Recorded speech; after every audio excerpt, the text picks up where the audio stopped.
Speaker صاحب کے پاس اختیار آتا ہے آئین کے تحت کہ وہ اسمبلی کا سیشن کال کریں، لیکن جب تک اوتھ نہیں ہوئی، جب تک وہ نیا اسپیکر نہیں آیا، یہ جو پرانے اسپیکر ہیں وہ ان کے پاس کوئی اختیار نہیں ہے کہ وہ نیشنل اسمبلی کا سیشن کال کریں. یہ ہے آئینی پوزیشن. اور اگر آپ کہتے ہیں تو میں آرٹیکل 51 آپ کو پڑھ کے بھی سنا دیں. نہیں وہ ٹھیک ہے، وہ ہمیں پتہ ہے اس کا. یہ ڈاکٹر طارق فضل چودھری صاحب، یہ جو صورتحال ہے اس میں آپ یہ نہیں سمجھتے کہ یہ واقعی ایک نقطہ بڑا اہم ہے کہ اگر قومی اسمبلی میں کچھ ریزرو سیٹیں خواتین کی اور نان مسلم پاکستانیوں کی اگر خالی ہوں گی تو اسمبلی تو مکمل نہیں ہے، تو پھر اجلاس کیسے بلایا جائے؟ بسم اللہ الرحمن الرحیم. میرے صاحب سب سے پہلی بات تو یہ ہے کہ کوئی بھی شخص جو ہے وہ ملک میں نظام کو آگے چلانے کے لیے انڈسپینسیبل نہیں ہوتا، لازم و ملزوم نہیں ہوتا. ملک لازم و ملزوم ہوتا ہے، ریاست نے آگے بڑھنا ہوتا ہے. صدر مملکت جو ہیں وہ ریاست کے سربراہ ہیں، لیکن اگر وہ اس نظام کو آگے جانے سے، ملک کو آگے بڑھنے سے روکنے کی کوشش کر رہے ہیں یا اس میں رکاوٹ ڈال رہے ہیں تو ظاہر ہے اسے ملک تو نہیں رک سکتا، اس سسٹم نے آگے چلنا ہے. جو ابھی علی ظفر صاحب ظاہر ہے وہ ایک ماہر قانون ہیں، ان کی رائے کا بڑا احترام ہے، لیکن گزارش یہ ہے کہ جن سیٹوں کی وہ بات کر رہے ہیں یہ معاملہ جو ہے الیکشن کمیشن آف پاکستان میں ابھی یہ ایک لیٹیگیشن کا شکار ہے. پاکستان تحریک انصاف نے جس طرح الیکشن لڑا وہ اب سب کو پتہ ہے. اس کے بعد انہوں نے ایک ایسی جماعت جوائن کی جس کا اپنا ممبر ہی کوئی نہیں ہے، متحدہ سنی کونسل. اب وہ ایک ٹیکنیکل میٹر ہے. اب وہ جسے کہیں کہ انڈر لیٹیگیشن ہے، اگر وہ معاملہ 10 دن 20 دن 25 دن مہینہ لگ جاتا ہے اس میں تو پھر کیا ملک جو ہے اسٹینڈ سٹل ہو جائے گا، اسمبلی کا اجلاس نہیں ہوگا، آپ کا نگراں جو وزیر اعظم ہے اس کے بعد آپ کے دوسرے وزیر اعظم نے حلف اٹھانا ہے، اسپیکر نے بننا ہے، کیبنٹ نے بننا ہے، صوبوں کے آپ کے سارے اجلاس ہو گئے ہیں، وزراء اعلیٰ جو ہیں صوبوں میں منتخب ہو رہے ہیں. تو لہٰذا ہماری گزارش یہ ہے کہ صرف ان مخصوص نشستوں کے لیے جس کا فیصلہ آپ کے حق میں ہو آپ کو مبارک ہو، ہمیں تو اس میں کوئی اعتراض نہیں ہے، نہ ہم اس کے راستے میں ہم کو رکاوٹ ہیں. تو لہٰذا میں پھر یہ بات کہوں گا کہ آئین میں بالکل یہ گنجائش موجود ہوتی ہے کہ جب آپ اس چیز کو جو کہ ایک جمہوری عمل ہے، پارلیمانی عمل ہے، اسے پریزیڈنٹ روکنے کی کوشش کریں گے تو آپ کے پاس متبادل راستہ ہے کہ آپ نے اپنا کام جو ہے پارلیمنٹ کا اجلاس بلانا ہے، اور وہ بلایا گیا ہے 29 کو. جی ڈاکٹر نفیسہ شاہ صاحبہ، پیپلز پارٹی کی لیڈرشپ کی طرف سے جو صدر عارف الوی صاحب پہ آئین شکنی کے مقدمے کی بات کی جا رہی ہے، یہ صرف ایک سیاسی بیان ہے یا اس میں آپ سیریس بھی ہیں؟ دیکھیں مجھے لگ رہا ہے کہ پریزیڈنٹ جو اس وقت آؤٹ گوئنگ پریزیڈنٹ ہیں عارف الوی صاحب، ان کی جماعت اس سے کافی ناراض رہی ہے ماضی میں، اور شاید وہ جاتے جاتے ان کو راضی کرنا چاہ رہے ہیں. کہاں آئین میں لکھا ہے کہ ہاؤس جب تک جتنے بھی ممبر ہیں 336 ہیں یا 342 ہے، جب تک پورا اینڈ تک وہ ممبر نہیں الیکٹ ہوں گے تو آپ کا اجلاس نہیں ہو سکے گا. ماضی میں کئی ایسی ویکنسیز ہو جاتی ہیں، ممبرز کی ڈیتھس ہو جاتی ہیں، کوئی کہیں علاقوں میں الیکشنز نہیں ہوتی، کب کمپلیٹ ہاؤس، کون سی ایسی روایت ہے جس کی آڑ میں انہوں نے کہا ہے کہ let the house be completed. اور الیکشن کمیشن ایک اسی طرح آئینی ادارہ ہے جیسے صدر ایک آئینی عہدہ ہے، تو الیکشن کمیشن کے پاس یہ فیصلہ ہے. لیکن یہ جو 21 ڈیز کی جو لمٹ ہے اس کو علی ظفر صاحب کہہ رہے ہیں کہ نہیں ہو سکتا. تو اب بتائیں کہ اگر یہ الیکشن کمیشن فیصلہ نہیں کرتی تو کیا صدر صاحب الیکشن وہ نہیں بلائیں گے؟ اور اگر وہ نہیں بلائیں گے تو آٹومیٹکلی جو روایت ہے کہ بلز میں بھی اگر وہ بلز اپروو نہیں کرتے یا سائن انٹو لا نہیں کرتے تو آٹومیٹکلی ہو جاتے ہیں according to the parliamentary system. آپ کہہ رہی ہیں کہ صدر اجلاس بلائیں نہ بلائیں اجلاس ہوگا. دیکھیں اگر نہیں بلاتے تو شوڈ وی لیٹ ایک آئینی بحران کریٹ ہو جائے. اور عارف الوی صاحب کی جو روایات رہی ہیں وہ کوئی مطلب ایک متنازع صدر ہی رہے ہیں. جس وقت عمران خان صاحب پرائم منسٹر تھے تو صدارتی محل سے آرڈیننسز جاری کیا جاتا تھا، آرڈیننس فیکٹری لگائی جاتی تھی. پھر نو کانفیڈنس میں آپ نے دیکھا کہ کیسے اچانک انہوں نے اسمبلی ڈیزالو کر دی اوور نائٹ، یہ بھی ایک غیر آئینی کام ہے. پھر جو جوڈیشری میں پھوٹ پڑی، اور آج بھی میں سمجھتی ہوں کہ وہ ایک تسلسل جو ہے اس کا چل رہا ہے. ہم دیکھ رہے ہیں کہ ابھی تک ڈیوائیڈڈ جوڈیشری ہے، وہ بھی ان کے ٹائم میں شروع کیا جب امپیچمنٹ کی پروسیڈنگز انہوں نے شروع کروائیں اور انہوں نے ریفرنسز لکھے. تو اس قسم کے انہوں نے کئی ایسے کام کیے ہیں جو آئین کے لیے یا ملک کی جمہوریت کے لیے کوئی اچھی روایت نہیں قائم کر کے جا رہا ہے وہ. اور اس وقت لگ تو یہی رہا ہے کہ یہ ان کا سیاسی قدم ہے اور یہ جاتے جاتے اپنے پارٹی میں اپنے number, because now he go back to the drawing board, وہ اپنے وہاں اگر وہ ڈینٹسٹری میں جا رہے ہیں یا اپنی سیاست میں واپس جا رہے ہیں تو وہ پھر میرے خیال سے اپنے آپ کو وہ بحالی کا کوئی ایک قدم رکھ رہا ہے. لیکن یہ اچھی بات نہیں ہے کہ آپ آئین کو ایسے آپ اس کو انٹرپریٹ کریں جس میں آئینی بحران بھی ہو سکتا ہے. اچھا علی ظفر صاحب, آپ کے ایک ساتھی سینیٹر ہیں اعظم نذیر تارڑ صاحب, ان کی بھی اس پہ ذرا رائے سن لیں, اس معاملے پہ کیا, ذرا سنیں. یہ ایک انہونی بات ہے کہ ایک سیاسی جماعت جس نے انتخابات میں حصہ نہیں لیا, اور اگر لیا تو عوام نے اسے ریجیکٹ کر دیا اور اسے ایک سیٹ بھی نہیں دی سنی اتحاد پاکستان کو. اب وہ کہتے ہیں کہ ہمیں کچھ آزاد لوگوں نے جوائن کر لیا ہے, لہٰذا ہمیں بھی مخصوص نشستیں دی جائیں. یہ نہ آئین میں اس کا کہیں گنجائش ہے اور نہ ہی جو الیکشن ایکٹ اور اس کے رولز ہیں اس میں گنجائش ہے. اچھا علی ظفر صاحب, کیا آپ ہمیں تھوڑا سمجھائیں گے کہ سنی اتحاد کونسل میں آپ لوگ شامل ہو گئے ہیں, تو اس کے بعد پھر آئین اور الیکشن ایکٹ کے کون سے آرٹیکل کے تحت آپ کو خواتین اور نان مسلم پاکستانیوں کی ریزرو سیٹس ملنی چاہیے؟ جی دیکھیں, جہاں تک تعلق ہے آئین کا, آئین بڑا واضح طور پہ کہتا ہے کہ جتنے بھی آپ کے کینڈیڈیٹس الیکٹ ہوں, چاہے انڈیپینڈنٹ ہوں یا انڈیپینڈنٹ کسی پارٹی کے ہوں, اس کے پروپورشنیٹ آپ کو مائنورٹی سیٹس بھی اور ویمن سیٹس بھی ملتی ہیں. ٹھیک ہے. اور اس کی پوری ہسٹری ہے, تاریخ ہے. پہلے کچھ چند تھے, پھر آہستہ آہستہ کرتے 2002 میں مشرف صاحب کے زمانے میں اس کو انکریز کر دیا گیا, پرسنٹیج زیادہ ہو گئی, اور پھر 18th امینڈمنٹ کے بعد وہ پرسنٹیج قائم ہو گئی جو کہ اب 51 آرٹیکل میں لکھا ہے.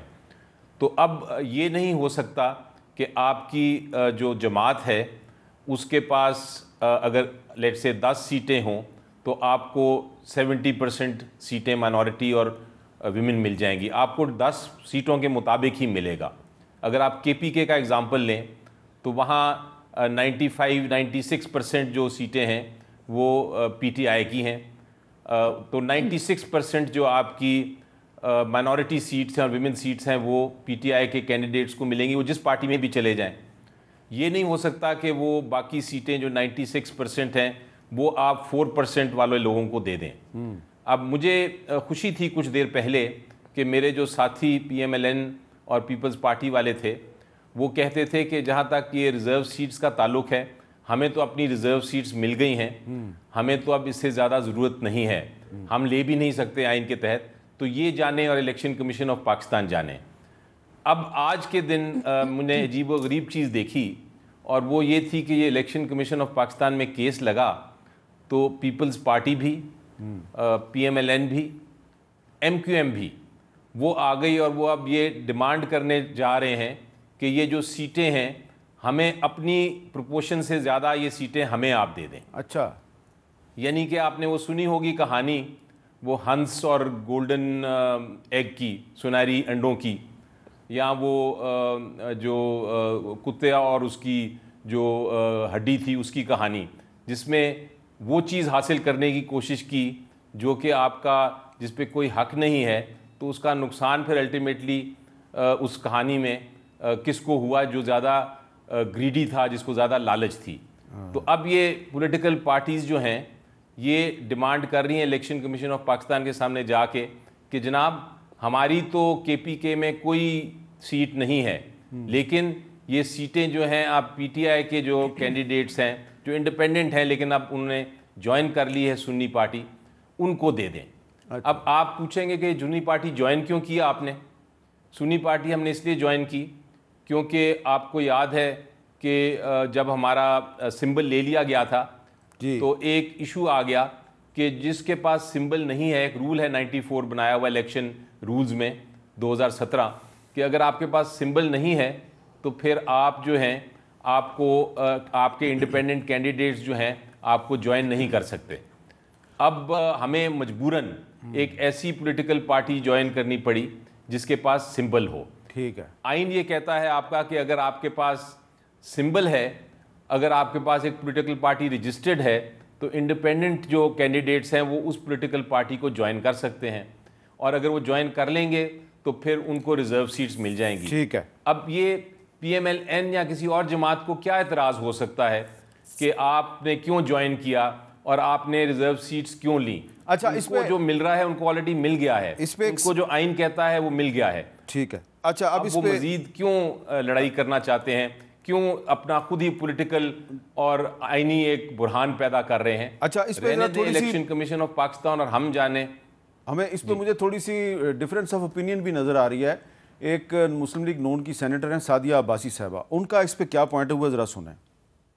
ظفر صاحب نے کہا کہ ہماری جو سیٹس ہیں خواتین کی ریزروڈ سیٹس, میں ان کی اس بات کو انڈورس کرتی ہوں اور سپورٹ کرتی ہوں کہ جو سیٹس ان کی بنتی ہیں وہ ان کو دی جائیں. اس الیکشن کی جو کریڈیبلٹی ہے وہ دنیا بھر کے سامنے ہے. ہم نے جو کچھ دیکھا اس حقیقت سے ہم اپنی نظریں نہیں چھپا سکتے, لیکن اس کا یہ مطلب نہیں کہ اس ابیوز کو ہم مزید آگے بڑھاتے جائیں. اس ایوان میں لوگوں نے کہا کہ چیف الیکشن کمشنر کو ریزائن کرنا چاہیے تھا, اور واقعی ان کو کرنا چاہیے تھا, اس لیے کہ جو الیکشن جو تھا وہ شفاف نہیں تھا.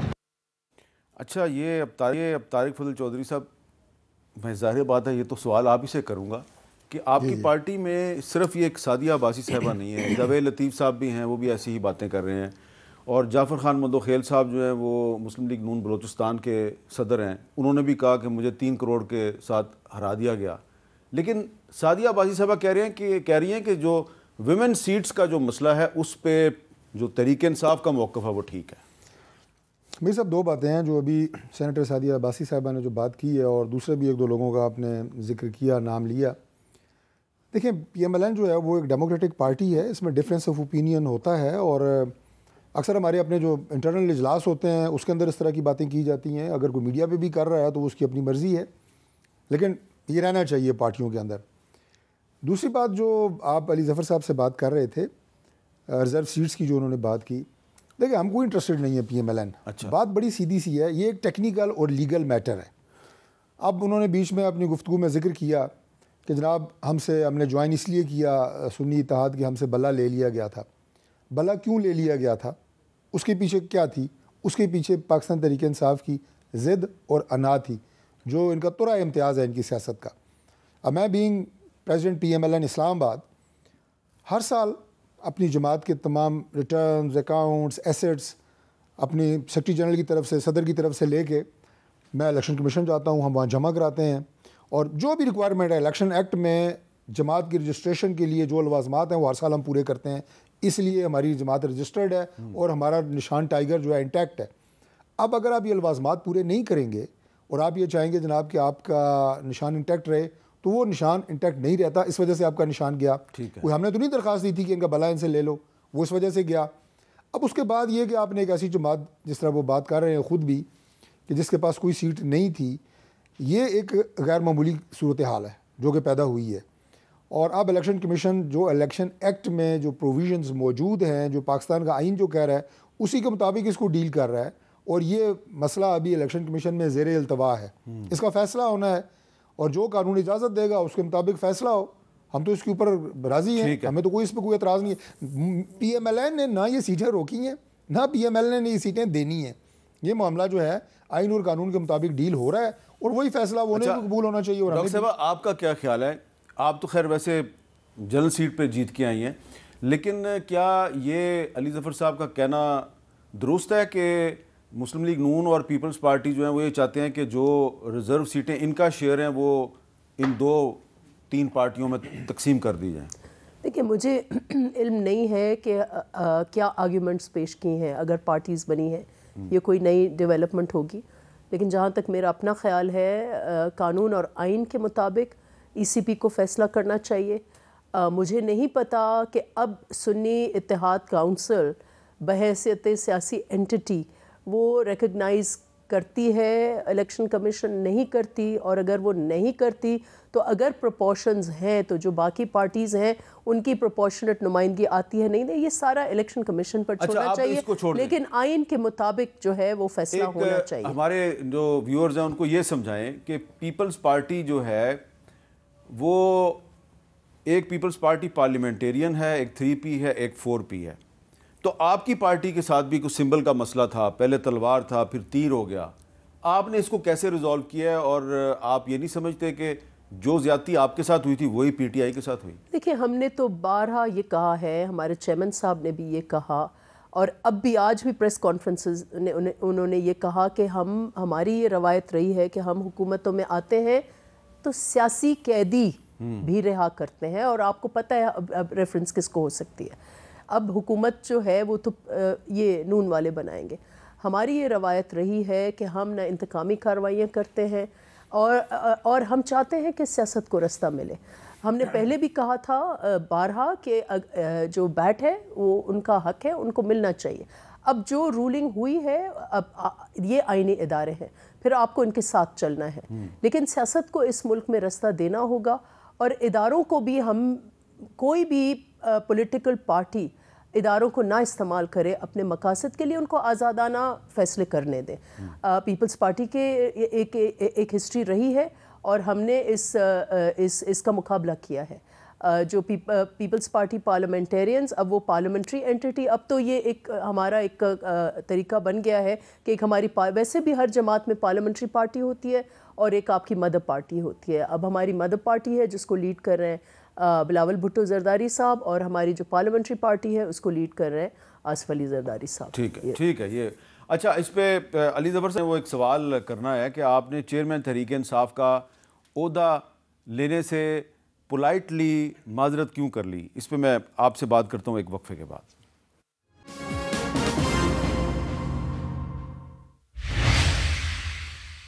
کیپٹل ٹاک میں دوبارہ خوش آمدید. بیرسٹر علی ظفر صاحب ہمارے ساتھ موجود ہیں، پاکستان کے نامور قانوندان ہیں، تحریک انصاف کے رہنما.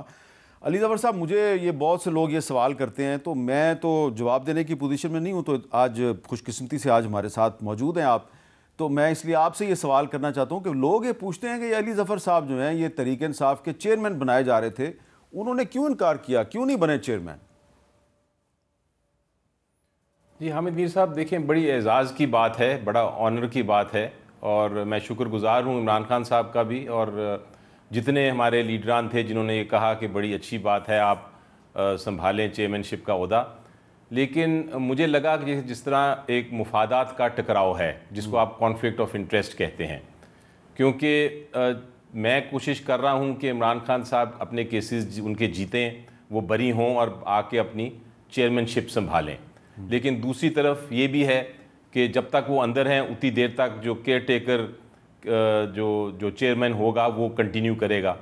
تو یہ ایک کانفلکٹ ہے، بہت بڑا تصادم ہے، جس میں آپ ایک طرف تو ان کو باہر کوشش کر رہے ہیں نکالنے کی، اور دوسری طرف آپ چیئرمین بھی بنے ہوئے ہیں، جب تک وہ اندر رہیں گے آپ چیئرمین رہیں گے. تو یہ میں نے سوچا کہ پروفیشنلی ایتھیکلی تھے یہ نہیں، یہ ایک آنریبل چیز یہ ہے کہ، اور میرا خیال ہے کہ پارٹی کے مفاد میں بھی ہے کہ میں یہ نہ عہدہ ابھی قبول کروں، اور میں جو کام کر رہا ہوں وہ کرتا رہوں، اور باقی پالیسیز میں اور جو پارٹی کی مین فیصلے ہیں اس میں تو میں ویسے ہی شامل ہوں. تو عہدہ مجھے نہیں چاہیے تھا اس وقت. میرے خیال سے زیادہ ضروری یہ ہے کہ چیئرمین صاحب کو باہر نکالا جائے تاکہ وہ اپنا الیکشن لڑ کے پارٹی کے چیئرمین واپس بنے. تو فی الحال بیرسٹر علی گور صاحب ہی چیئرمین رہیں گے؟ جی، انہی کو نامنیٹ کیا ہے. اچھا، عمران خان صاحب سے بات ہوئی تھی کہ کس کو وہ کریں، تو پھر ہم نے سوچا کہ وہی کنٹینیو رکھیں جو کہ پہلے ایک پروسیس تھا، اور باقی ساری جو کوشش ہوگی اب وہ جو کچھ توشہ خانہ کا کیس ہے، سائفر کا کیس ہے، القادر کا کیس ہے، باقی جو مقدمے ہیں ان کے اوپر کنسنٹریٹ کریں، اور وہ اب ہائی کورٹ لگ بھی گئے ہیں، اور انشاءاللہ دیکھیں کہ اس میں کیا ہوتا ہے. اچھا، اب یہ بتائیں ڈاکٹر طارق فضل چودھری صاحب کہ اب معاملہ آگے بھی تو لے کے جانا ہے، تو اب مارچ آ جائے گا، مارچ میں ہم سن رہے ہیں کہ کچھ چیزیں مزید مہنگی ہونے والی ہیں، بجلی مہنگی ہو گئی ہے، پھر شاید گیس بھی تھوڑی مہنگی ہوگی، پھر بجٹ بھی آ جائے گا، تو بجٹ میں بھی آپ کو کچھ سخت اقدامات کرنے پڑیں گے، تو مہنگائی کا ایک طوفان جو ہے وہ انتظار بھی کر رہا ہے. تو اس سارے معاملے میں اگر یہ چھوٹے چھوٹے اس طرح کے ایشوز جو ہیں یہ حل نہیں ہوں گے تو پھر پولیٹیکل سٹیبلٹی کیسے آئے گی؟ اور پولیٹیکل سٹیبلٹی نہ آئی تو اکنامک سٹیبلٹی کیسے آئے گی؟ جی بالکل آپ نے صحیح کہا کہ اگر ملک میں پولیٹیکل اسٹیبلٹی نہ ہوئی خدا نہ خواستہ تو اس کے بعد اکنامک اسٹیبلٹی، ملک میں انویسٹمنٹ آنا، ملک میں ترقی کا پہیہ دوبارہ چلنا بہت مشکل ہوگا، اور یہی وہ چیلنج ہے جو کہ اس گورنمنٹ کے سامنے ہے. اور اسی چیلنج کو آپ یہ کہیں کہ بڑی ڈیڈیکیشن کے ساتھ اور بڑی ایک کمٹمنٹ کے ساتھ ہم نے ایکسیپٹ کیا ہے کہ اس کو ہیڈ آن لیں گے انشاءاللہ. مسائل بہت زیادہ ہیں اور ہم اس کے لیے دیگر جماعتوں کے بھی، انکلوڈنگ سب سے بڑی جماعت ہمارے ساتھ جو ایلائز میں ہے پاکستان پیپلز پارٹی ہے، ان کے بھی اور دیگر جماعتوں کے بھی مشکور ہیں کہ انہوں نے اس ٹاسک میں ہمارا ساتھ دیا ہے، سپورٹ کیا ہے. اور باقی شہباز صاحب جو ہیں انشاءاللہ ملک کے پرائم منسٹر آ رہے ہیں، اور ان کے ساتھ جو ٹیم ہے، ٹیم سلیکشن وہ بڑی امپورٹنٹ ہے، اور پھر اس ٹیم کا آگے جو امتحان ہے وہ وہی ہیں جو آپ نے ذکر کیا ہے. اور مجھے پورا یقین ہے کہ انشاءاللہ تعالیٰ جس جذبے کے ساتھ اس میدان عمل میں ہیں انشاءاللہ بہتری ہوگی اور پاکستان آگے بڑھے گا اور عام لوگوں کی زندگیوں میں انشاءاللہ آسانی آئے گی. ڈاکٹر صاحبہ آپ یہ کیونکہ آپ پبلک کی پلس کو بڑی قریب سے جانتی ہیں، کیونکہ آپ ووٹ لے کے آئی ہیں، تو آپ کو لگتا ہے کہ عوام جو ہیں ان پہ مہنگائی کا بوجھ پہلے ہی بہت زیادہ ہے، تو اگر آپ نے جو ٹف میئرز اگر لیے آنے والے دنوں میں کچھ سخت فیصلے لیے تو اس کے لیے ضروری ہے کہ سٹیبلٹی ہو، تو سٹیبلٹی کو لانے کے لیے آپ قربانی دیں گے، نون لیگ قربانی دے گی، یا ہم سب کو مل کے قربانی دینی؟ دیکھیے ہم نے یہ تو قربانی دے دی ہے کہ ہم نے آئینی پوزیشنز لے لی ہیں، یہ میں سمجھتی ہوں قربانی ہے. کیونکہ ہماری جو سی سی تھی وہ تو کہہ رہی تھی کہ بھائی ہمارا مینڈیٹ نہیں ہے، ہم نمبر 3 ہیں، یا تو پہلے نمبر والی جو جن کے ہیں وہ گورنمنٹ فارم کرے یا نون فارم کرے، اور ہماری سی سی میں یہ موڈ نہیں تھا. لیکن پھر یہی فیصلہ ہوا سینگ دا تھنگس کہ اگر سیاسی استحکام لے کے آنا ہے تو ہمیں دا فرسٹ آپشن تو نہیں، وہ انہوں نے گورنمنٹ ہی نہیں بنانی تھی. تو جب یہ بنا رہے تھے تو ہم نے کہا ہم آئینی پوزیشنز لیتے ہیں، اور یہی ہمارا سیاسی استحکام میں رول ہوگا کہ جو صدارتی عہدہ ہم لے رہے ہیں یا ہم اور جو آئینی عہدے گورنرشپ وغیرہ لے رہے ہیں، صوبوں میں لے رہے ہیں، وہ اس سیاسی استحکام کو فروغ دینے کے لیے لے رہے ہیں. اچھا، اب اس میں ایک اور بھی ایشو آ جاتا ہے کہ جب سیام کی بات ہوتی ہے تو اس میں یہ ماڈرن ایج ہے، تو اس میں جو آج کل 8 فروری کے بعد سے مسلسل کبھی موبائل فون جو ہیں وہ کام نہیں کرتے، کبھی انٹرنیٹ ڈاؤن ہو جاتا ہے، کبھی ایکس جو ہے جو پہلے ٹویٹر کہا جاتا تھا وہ ڈاؤن ہو جاتا ہے، تو جو ڈیجیٹل بزنس ہے وہ کیسے چلے گا، اور جو فورن انویسٹمنٹ ہے پاکستان میں وہ کیسے آئے گی؟ اور اس کے ساتھ ہی ساتھ اب صحافیوں کی گرفتاریوں کا سلسلہ بھی شروع ہو گیا، اور عمران ریاض صاحب گرفتار ہوئے اور اس کے بعد اسد طور صاحب گرفتار ہو گئے. اور انٹرسٹنگ بات یہ ہے کہ اسد طور صاحب کو اس دن گرفتار کیا گیا جس دن مریم نواز صاحبہ جو ہیں وہ وزیر اعلیٰ بنی پنجاب کی، اور یہ وہی اسد طور تھے جب عمران خان صاحب کی حکومت تھی اور ان پر ایک حملہ ہوا تھا. تو مریم نواز صاحبہ، شہباز شریف صاحب اور پی ڈی ایم کی جو باقی قیادت ہے وہ ان کے گھر گئی تھی ان کو پوچھنے کے لیے، ان کی عیادت کرنے کے لیے، اور آج اسی اسد طور کو ہتھکڑیاں لگا کر ان کو عدالت میں پیش کیا گیا، اور ان کا 5 دن کا جو جسمانی ریمانڈ ہے وہ بھی دے دیا گیا. تو یہ اب صورتحال جو ہے اس میں آج اسلام آباد میں جو صحافی ہیں انہوں نے ایک مظاہرہ بھی کیا ہے، اور اس میں کچھ سینئر جو صحافی ہیں انہوں نے کچھ سوالات اٹھائے ہیں. وہ سوالات جو ہیں وہ کیا ہیں ذرا سنیں.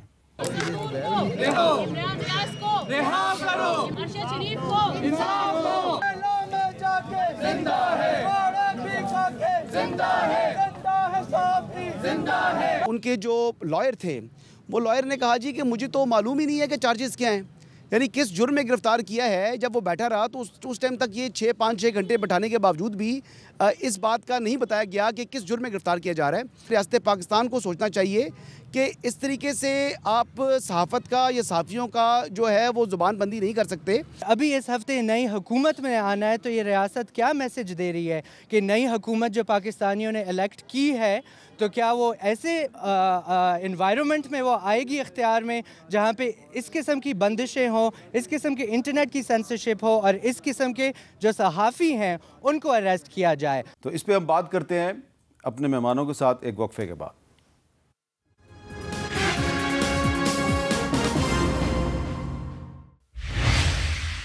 کیپٹل ٹاک میں دوبارہ خوش آمدید. علی ظفر صاحب، جب تحریک انصاف کی حکومت تھی تو اس وقت بھی اسد طور صاحب پہ ایف آئی اے نے بڑے مقدمے بنائے اور کافی ان پر تشدد بھی ہوا. تو اس وقت تو مسلم لیگ نون اور پیپلز پارٹی کی قیادت جو ہے وہ ان کے ساتھ اظہار یکجہتی کرتی تھی. اب جو ہے آج کل تحریک انصاف جو ہے وہ اسد طور کے ساتھ اظہار یکجہتی کر رہی ہے، لیکن میرا سوال آپ سے یہ ہے کہ یہ جو ایف آئی اے ہے، کیا اس کے پاس یہ اختیار ہے کہ یہ کسی اور الزام میں، کسی اور مقدمے میں انکوائری کے لیے صحافی کو بلائے اور پھر اس کے خلاف کسی اور چکر میں ایف آئی آر درج کر دے اور ایف آئی آر میں الزام جو ہے وہ بھی کلیئر نہ ہو؟ جی حامد میر صاحب، بالکل نہیں ہے، لیکن بدقسمتی سے اس وقت یہاں پوزیشن یہ ہے، پاکستان میں یہ عام دیکھنے میں آ رہا ہے کہ قانون کو ہی نہیں امپلیمنٹ کر رہا، نہ فالو کر رہا ہے۔ قانون جس طرف توڑنا چاہتے ہیں لوگ توڑ دیتے ہیں، اور یہ پی ٹی آئی کی لیڈرز کے جو میں نے کیسز دیکھے ہیں، جو میں دیکھ بھی رہا ہوں، اس میں یہ اکثر اور بیشتر یہی ہو رہا ہے جو آپ کے ساتھ ہوا۔ میں کہنا تو نہیں چاہیے، لیکن آپ یہ ایک طرح ہمارے فولڈ میں آ گئے ہیں۔ جو پی ٹی آئی کے لیڈرز کے ساتھ ہو رہا ہے کہ ایک مقدمے میں انویسٹیگیشن ایف آئی اے جس کی کوئی اختیار نہیں ہے، لیکن وہ ایک مقدمے میں آپ کو بلاتے ہیں اور دوسرے مقدمے میں آپ کو جیل میں ڈال دیتے ہیں۔ یہ اور انکوائری بھی نہیں ہوتی، ہائی کورٹس آتے ہیں، ہائی کورٹ کہتے ہیں آپ انکوائری کے بغیر آپ نہیں پکڑ سکتے، لیکن وہ پھر بھی دوسری انکوائری شروع ہو جاتی ہے، کبھی اسلام آباد سے اور کبھی لاہور سے اور کبھی پشاور سے اور کبھی کراچی سے۔ تو یہ معاملات جو چل رہے ہیں، یہ ہوتا یہ ہے کہ الٹیمیٹلی آپ نے انگریزی کی کہاوت سنی ہوگی کہ whatever happens comes around then. جی، وہ لٹرلی یہ ہو رہا ہے کہ یہ جو آج کل پی ٹی آئی کے ساتھ ہو رہا ہے یا آپ کے ہمارے فیلو صحافیوں کے ساتھ ہو رہا ہے، ہم کنڈیم تو کرتے رہیں گے، لیکن کچھ لوگ اس پہ خوش ہوتے ہیں۔ جب وہ خوش ہوتے ہیں تو پھر وہ ڈویژن آ جاتی ہے۔ اچھا، اب اس لیے جب آپ کے ساتھ کسی کے ساتھ بھی ایسا معاملہ ہو، ہر ایک کو اگر ایک پلیٹ فارم پہ کھڑے ہوں گے تو کل کو ان کے ساتھ بھی ایسا نہیں ہوگا۔ ٹھیک ہے، یہ آپ کا یہ تاریخ ہم دیکھتے رہے ہیں کہ یہ اس طرح ہو رہا ہے۔ اچھا ڈاکٹر طارق فضل چودھری صاحب، یہ ابھی تو شہباز شریف صاحب نے وزیر اعظم بننا ہے، جب وہ وزیر اعظم تھے تو مجھے یاد ہے کہ ایک سیمینار میں انہوں نے کہا تھا کہ ہم آزادی صحافت کا تحفظ کریں گے۔ ابھی انہوں نے دوبارہ بننا ہے دوسری دفعہ، تو صحافیوں کی پکڑ دھکڑ شروع ہوگی۔ آپ نہیں سمجھتے کہ اس سے صرف آپ کے لیے پرابلمز نہیں کریٹ ہوں گے، بلکہ یہ جو انٹرنیٹ کی بار بار بندش ہے، اس سے پاکستان میں فورن انویسٹمنٹ کے راستے میں بھی رکاوٹیں پیدا ہوں گی؟ میر صاحب، ظاہر ہے یہ واقعہ جو ہے ہماری گورنمنٹ بننے سے پہلے ہی پیش آیا ہے، اور جب بنے گی انشاءاللہ تعالیٰ تو بالکل اس کو دیکھیں گے اور ان کے ساتھ کسی طرح کی زیادتی نہیں ہوگی، اس کا تو میں آپ کو یقین دلاتا ہوں۔ دوسری بات یہ ہے کہ آپ دیکھیں کہ پاکستان تحریک انصاف کے سابقہ دور میں جو زیادتیاں صحافیوں کے خلاف ہوئی ہیں، کسی سے ڈکی چھپی نہیں ہیں۔ خاص طور پہ میں ذکر کرنا چاہوں گا کہ میں تو ان کیمپس میں بھی شریک ہوتا رہا، یہاں جو میر شکیل الرحمان صاحب کو جب گرفتار کیا گیا، آپ کے جیو کے باہر کیمپس لگتے تھے، تو اور وہ بھی جھوٹے اور بے بنیاد الزامات، یہ تھا کہ انکوائری کے لیے بلایا گیا اور پھر بند کر دیا گیا اور ایف آئی آر بعد میں آئی۔ جھوٹے اور بے بنیاد الزام کی بنیاد پہ انہیں اور کتنے دن ان کو جو ہے وہ پابند سلاسل رکھا گیا۔ تو ہم تو اس وقت بھی آواز یہ نگران حکومت اسی راستے پہ چل رہی ہے۔ جو ہماری باقی بھی صحافیوں کے خلاف زیادتیاں ہوئیں، ہم ان کے ساتھ کل بھی کھڑے تھے، آج بھی کھڑے ہوں گے۔ لیکن ایک بات جو ہے کہ انہیں الزام غلط ہے یا جھوٹا ہے، لیکن کم از کم عدالت میں جائیں گے، انشاءاللہ ضمانت ملے گی اور لا ول ٹیک اٹس اون کورس۔ ٹھیک ہے، ٹھیک ہے۔ ڈاکٹر نفیسہ شاہ صاحبہ، آپ نے تو ہمیشہ فلور آف دی ہاؤس پہ صحافت کی آزادی کو سپورٹ کیا ہے، لیکن آپ یہ نہیں سمجھتی کہ یہ جو ابھی حکومت آنے والی ہے، اس سے پہلے یہ جو اچانک میڈیا کے خلاف ایک آپریشن شروع ہو گیا ہے، تو لینڈ مائنز بچھائی جا رہی ہیں نئی حکومت کے راستے میں؟ لیکن 2008 میں جو حکومت آئی، اس نے تو ایک سٹیٹڈ اپنا آبجیکٹو کہا کہ ہمیں مہازارہ کی سیاست نہیں کرنی اور پولیٹیکل وکٹمائزیشن ختم، اور وہ چارٹر آف ڈیموکریسی کے تحت وہ ہوا۔ انفارچونیٹلی آئی وڈ سے جب پی ایم ایل این کی حکومت آئی تو نیب گردی کچھ حد تک شروع ہوئی، کچھ حد تک، لیکن جب عمران خان اور جس آئیڈیالوجی نے عمران خان کو پیدا کر کے آگے لے کے آئے، انہوں نے ہی ہائیبرڈ نظام کے وہ خالق تھے۔ انفارچونیٹلی ابھی تک ہائیبرڈ نظام اس ملک میں رائج ہے، اور وہ اس وقت تک ختم نہیں ہوگا۔ مجھے بہت دکھ ہوتا ہے جب صحافیوں کے ساتھ یہ سلوک ہوتا ہے، جب سیاستدانوں کے پولیٹیکل ورکرز، آج کچھ خواتین آج تک اندر جیلوں میں ہیں، وہ ہماری پولیٹیکل کولیگز ہیں، مجھے دکھ ہوتا ہے۔ لیکن اس کے لیے سیاستدانوں کو اپنی جو مہازارائی والی پالیٹکس ہے وہ ختم کرنی ہوگی، اور اس پہ ایکولی ذمہ دار عمران خان کی جماعت ہے، کیونکہ میں سمجھتی ہوں کہ انٹری پوائنٹ ہائیبرڈ نظام کا وہ خود تھے، جہاں پارلیمنٹ مفلوج، جہاں جوڈیشری مفلوج، جہاں صدارتی محل سے سارے احکامات آتے ہیں، وہ سسٹم، اگر آپ کو سسٹم کو خاتمہ کرنا ہے تو سیاسی جماعتوں کو مل بیٹھنا ہوگا اور کچھ رولز آف دا پولیٹکس نئے سر طے کرنے ہوں گے۔ جب تک یہ نہیں ہوگا تو یہ صحافت کے ساتھ، سیاست کے ساتھ خود یہ نظام چلتا رہے گا، کیونکہ پھر پاور سینٹرز جو ہیں، اب اتنے مختلف پاور سینٹرز ہیں، مجھے نہیں پتا کہ اب یہ کیئر ٹیکر گورنمنٹ اس کی ذمہ دار ہے، کون ذمہ دار ہے؟ چلے یہ پتہ تو اب آپ جب حکومت میں آئیں گے تو آپ کو فوراً ہی پتہ چل۔ آپ تینوں کا بہت بہت شکریہ۔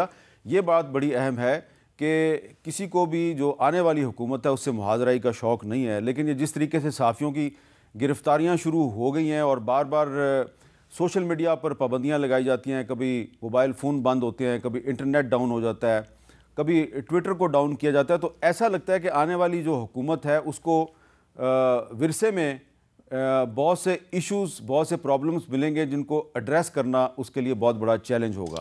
اجازت دیجیے، اللہ حافظ۔